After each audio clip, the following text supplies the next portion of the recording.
Hey, what is going on, you guys? I thought I would do a sort of a little review or overview or whatever you sort of want to call it on my R1. Now, I've had it for quite some time now, and a lot more people are starting to ask me questions about the R1. Do I regret getting it? Things along those lines, and what's it like having the R1 and riding it regularly. So I thought I'll do a bit of a review video and might be able to help you guys out. So starting off with the R1, I don't really want to go into too much specs because there's plenty of videos. I said this with my R3 video, but there's plenty of specs out there. But I will say a few things, like obviously the R1's fitted with a 998cc cross-plane crank engine, which is pretty much deprived from the MotoGP M1. A lot of the design features, the electronic packages and things along those lines have been deprived from the actual MotoGP and what Valentino Rossi and everyone has done there with the Yamaha team, and they've slowly worked their way down to this R1. And its looks wise, like the looks definitely take after the M1.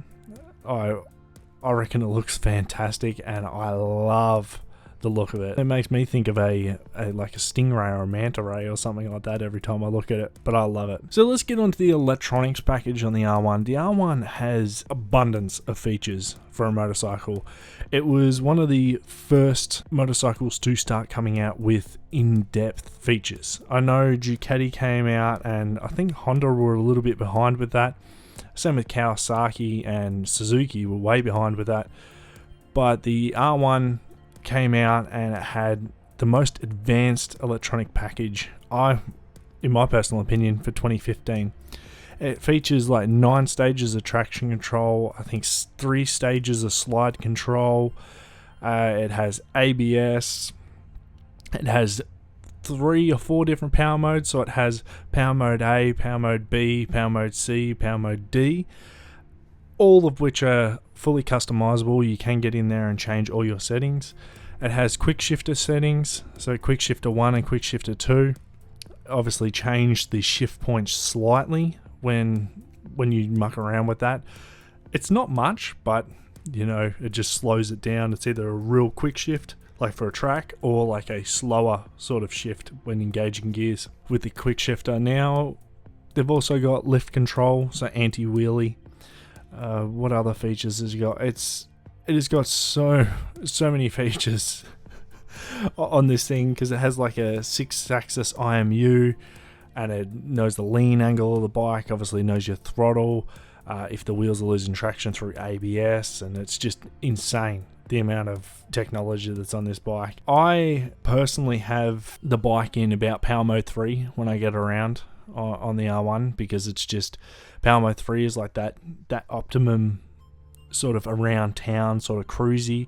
You can put it into power mode 2 and you could easily go around town in power mode 2 or power mode 1, but the problem with power mode 1 is it's very, very touchy. It's a very touchy throttle, and like going through cities and stuff like that, it may be a little bit too snappy for you. Moving a little bit away from the electronics package, I'm probably going to do a dedicated video just on the electronics package alone, because there's just so much to talk about that. It's got a whole second dash, so it has a track mode, which just orientates things on the dash completely different. So the lap timer's like the main thing, and then you got the speedo down in the corner, you got your gear indicator off to the side.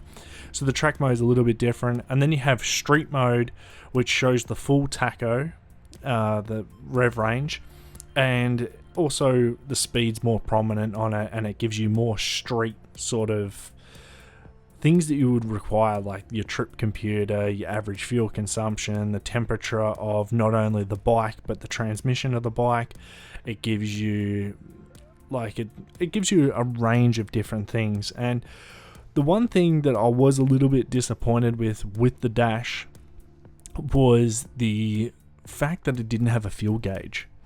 Now, I'm like, they've got all this technology in this bike, but they still cannot actually put a fuel gauge or an option where you can cycle through and have a bloody fuel gauge displayed, you know.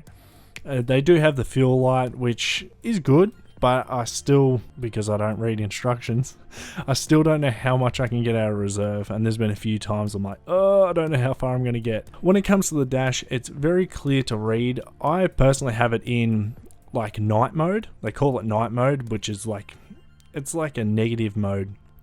So it's black in the background and all the numbers and stuff are white. I find that that's just better to see during the day and at all times. And it looks cooler personally. But you can get in, customize that. You go into the wallpaper settings and stuff along those lines. It also has like lap timers and everything like that. So if you go on a track, you can do your lap times in track mode. I haven't really played around with that, obviously, because I haven't done any track sort of stuff. It also features launch control as well. I didn't discuss that earlier, but it does have launch control. I don't know how many stages of launch control it has. I can't remember. I haven't even used it.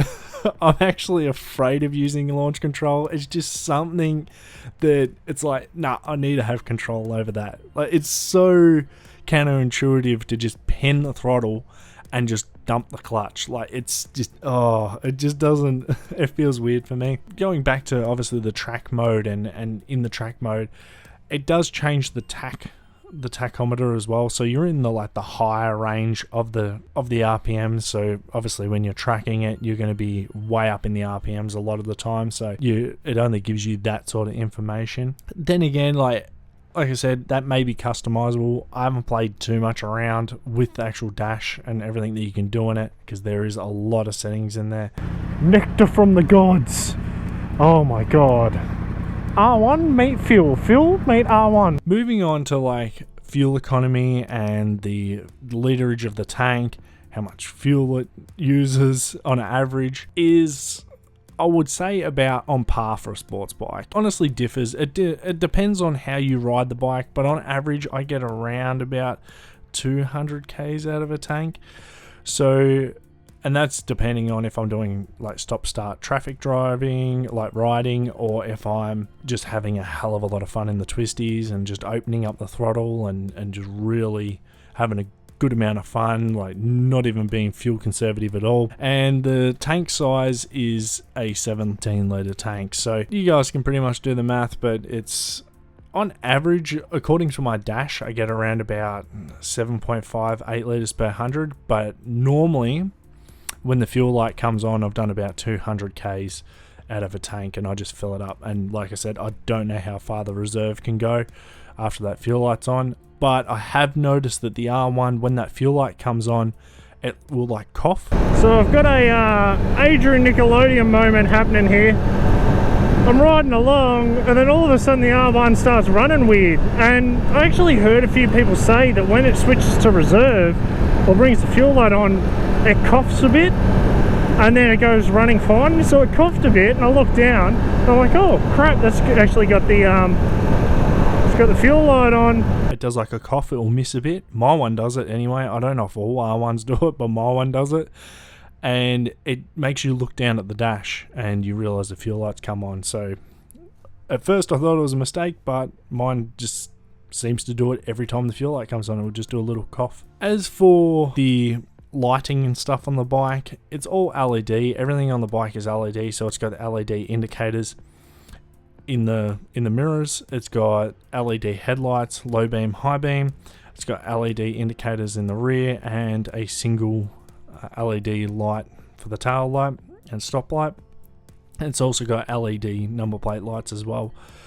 I haven't had to replace any of them. I haven't had to do anything with the lighting, and it is more than adequate at night. Like, I don't have an issue with not seeing stuff. Like, as a general rule, riding a bike, the motorcycle headlights aren't fantastic, but I just ride to my conditions when I'm on the R1, and I find that the lighting is pretty good, and it's definitely better than my R3 with the upgraded headlights. Now, getting on to the tyres with the R1, it is fitted from factory, fitted with a set of Bridgestone Battle Axe RS10s. Now, they're not terrible. Like, I don't think they're terrible, but I've got really nothing to compare them to because I haven't had any other tyres on my R1. They do chew up pretty easy. Like, I was really shocked on how easily these tyres chew up. You do a couple of hard acceleration runs or a couple of quick mountain runs or something like that, and your tyres are just chewed. They're like really sticky, really gummy, and yeah, that's just part and parcel of it, unfortunately. I don't know how long they're going to last. They've been on my bike the whole time I've had it, and I still haven't worn them out, but then again, it's a secondary bike, so I'm not on it all the time. Talking about the brakes, now the brakes are, I wouldn't say wooden, and I wouldn't say spongy. I can't quite pinpoint the brakes. They don't completely bite really hard that will like throw you over the handlebars. Like, they do grab, like, don't get me wrong, but it's a different feel. It is really a different feel, and like, you can engage the ABS and stuff like that, and I've engaged the ABS and tested all that out before, like the cornering ABS and everything that it has. It works fantastic. The brake lever is adjustable. You can adjust it in closer, which most sport bikes have that, and the clutch is not adjustable. The only way the clutch is adjustable is the conventional like cable adjustment, but you can't actually adjust the lever in and out. Speaking about the clutch, it is a cable clutch, is not hydraulic. I think it's fine. Like, I've ridden bikes with hydraulic clutches, but I think that the R1 is fine. Like, you don't ever get tired of pulling the clutch in. Like, it's not a real heavy clutch. It actually is quite light, and you could, in my mind, I can mistake it for a hydraulic clutch. Like, it's not overly crazy. The exhaust system it is a bit interesting because it has a catalytic converter underneath, which is a massive sound suppressor. And it's got actually a bimodal, I call it a bimodal exhaust, because cars have run bimodal exhaust for a long time. Over here in Australia, we've got the HSV. It runs a bimodal exhaust, same with the Falcons. And I don't know if over in America the Corvettes and stuff run bimodal exhaust either. Mine has the Akrapovic R1 designed slip-on the back of it, and it sounds awesome.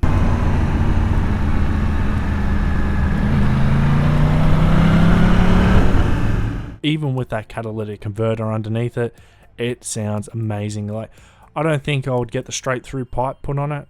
Like, YouTube doesn't do it justice. Like, it honestly does not do it justice. If I filmed a video of an exhaust video, which I can do if you want, it doesn't do it justice. It doesn't sound remotely the same as what it does in real life, and it's amazing.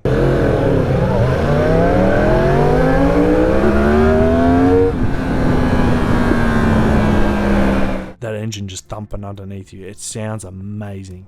And it's so intoxicating. You can't get enough of it. As for like the R1 Akrapovic slip-on, I would recommend that. I reckon it looks really stylish, and I was lucky enough to have mine come standard on it, so I didn't have the standard exhaust. It came in the box with the bike, but you know, I've just had the Akrapovic slip-on. Let's talk about seating and stuff on the R1. The R1 seating position is, a lot of people think it's a little bit weird, especially with other sports bikes, because other sports bikes you don't feel like, or the ones that I've ridden anyway, you don't feel like you're floating on top of the bike. The R1 is a very, very, very different feel for this R1. It feels like you're actually sitting on top of the bike, like way over the top. Like, it feels like you're floating on top of the bike and you're not sitting in the bike. It's a weird feeling, and a lot of people have the issue with that, saying, oh, it doesn't feel like you're in the bike or whatever. And at first it could be uncomfortable. Like, the first time I rode an R1, like the 2015 R1, I thought, yeah, this actually does feel weird. It feels like you're just gonna fall off the bike or flip off the bike or something along those lines. But when you take that bike to the twisties or the canyons or wherever you want to take it, that is when you realize why that bike is set up the way it's set up, because it's just, it just tips into corners just so easy, and it's just so nimble and just feels fantastic. As for the seat itself, it is a little bit hard. Like, it's fine when you're sitting on it for a short amount of time, but for long rides, your ass gets sore. You end up sore. A lot of people upgrade the seats and things along those lines. And as for the passenger seat, oh god, I feel really sorry for the pillion passengers, because that is tiny. You would never get me sitting on the back of that, apart from the fact it's like you're literally like on an angel seat. You were so high in the air, but it's definitely not for me. Carrying people on the back of the R1 isn't too much of an issue. It's quite stable, very stable. In fact, I've had my partner on the back and it was very stable. I didn't have an issue at all. The only issue I had was her hanging on while I'm throttling on, which is quite funny. Let's talk about storage. Storage on the R1 is dismal, which is to be expected. It's a sports bike. It's not designed to be a touring bike and carry around your stuff. It is dismal. You could probably fit a credit card in the back seat. It is so bad. Like, it's got a plug in the back for the light, and I think that's the only reason you can remove that rear seat, or the fact to put the GPS module that you can purchase, which comes out standard on the R1M. You can purchase that and put it on a standard R1. I think that's the only reason why that seat is removable, to be honest with you, because you can't do too much else because the way the latch mechanism works, and it's just, yeah, it's, I'm just like, yeah, I can't do anything with this. It does, however, have another storage compartment which is hidden on the throttle side of the bike, on the, it's like the side fairing at the front, and I still haven't 100% worked out how to get into it. You've got to remove some clips, lift up a part, and I think that's for, like, in America, just storing your insurance and license and registration or whatever in there. You could probably put something small in there if you wanted to carry it around, but most of the time you're going to require a tail bag or a tank bag or something along those lines if you're riding around on the R1. Talking about the actual fuel tank again, it is an alloy tank, so metal or magnetic tank bags might actually work. You'll have to use the strap for the tank, so that is a little bit bad as well. Now, talking about the suspension, everyone's KYB front shocks and rear shock, they're pretty good. I haven't done anything with my bike. Like, I got it set up from the factory for me, but other than that, I haven't touched or mucked around with the suspension settings. I don't like toying with that sort of stuff. I could sit there and figure it out, sure, but I just don't like mucking around with it. It works fine for how I ride, and it does everything that I need to do, but they are adjustable if you do so choose want to do that, and it's a sports bike.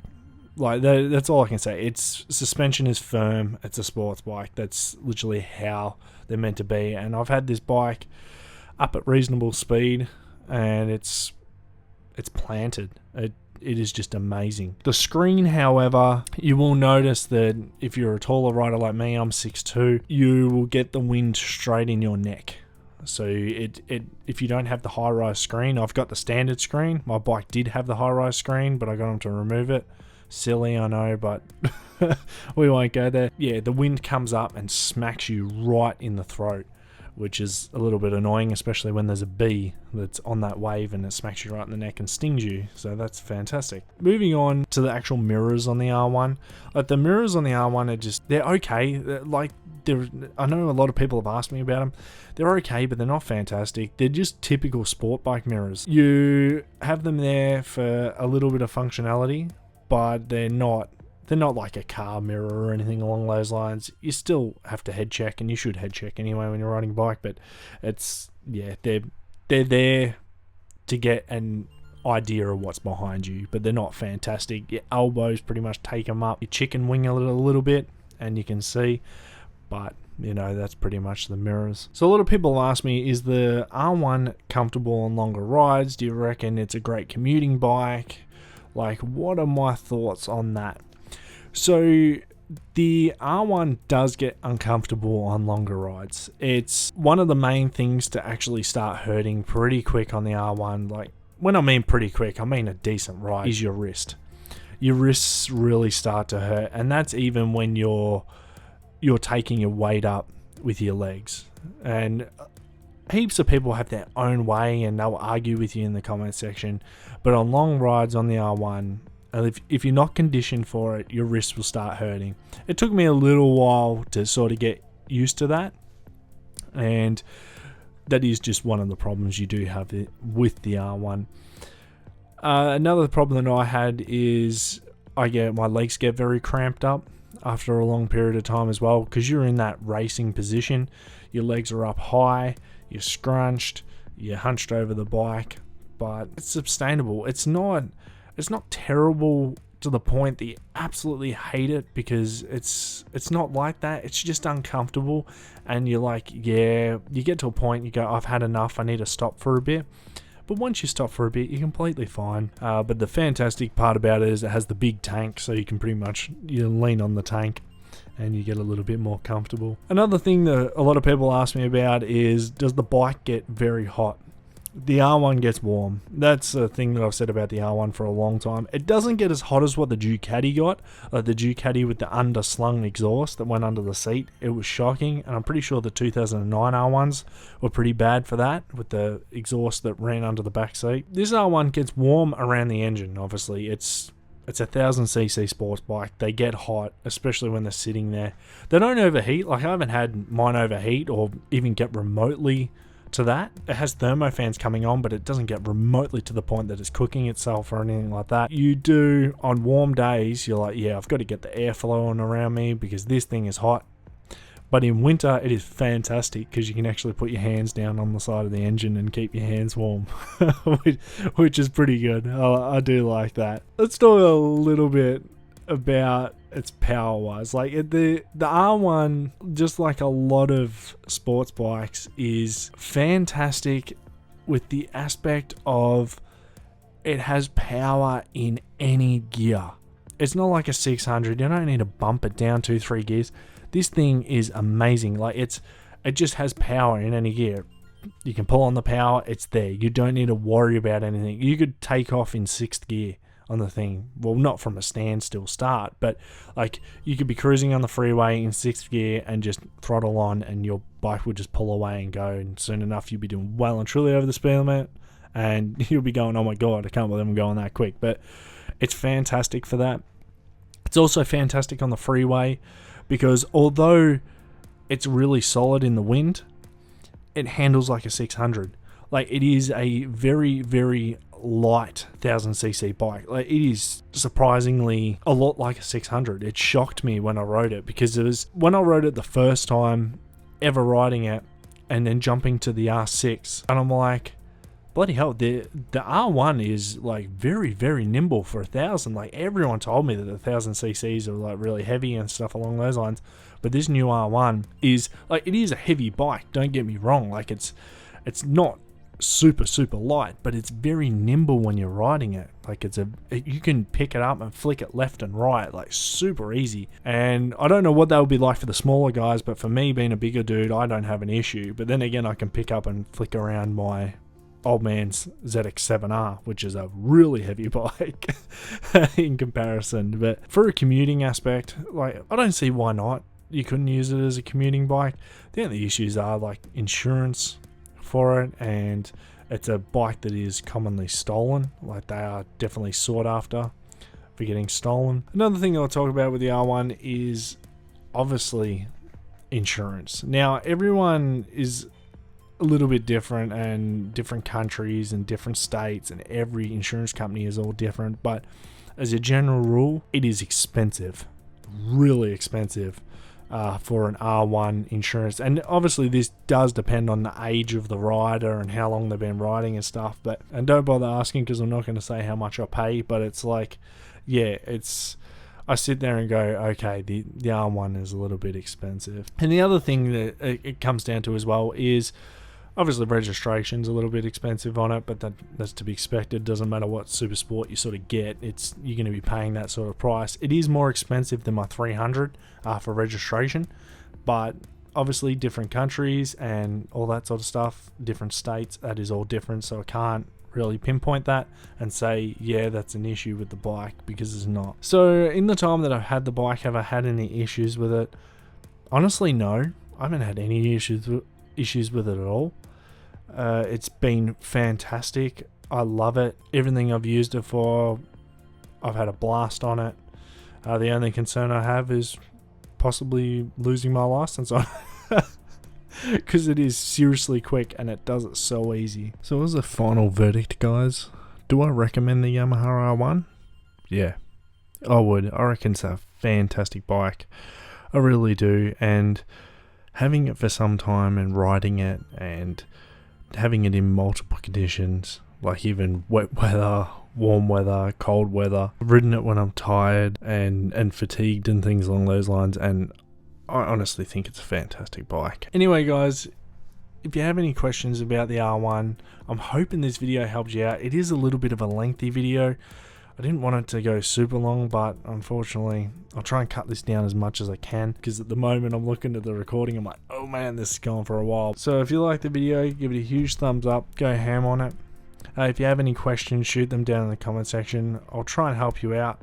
And also another thing is, mine's not the R1S. I know a lot of people in America, the R1S was the grey version. Over here in Australia, we never got the R1S. We just had the R1 and the R1M. That's literally the two we got, and they came out in whatever colours they released them in. So yeah, don't forget to join the ride, subscribe. Until next time guys, peace.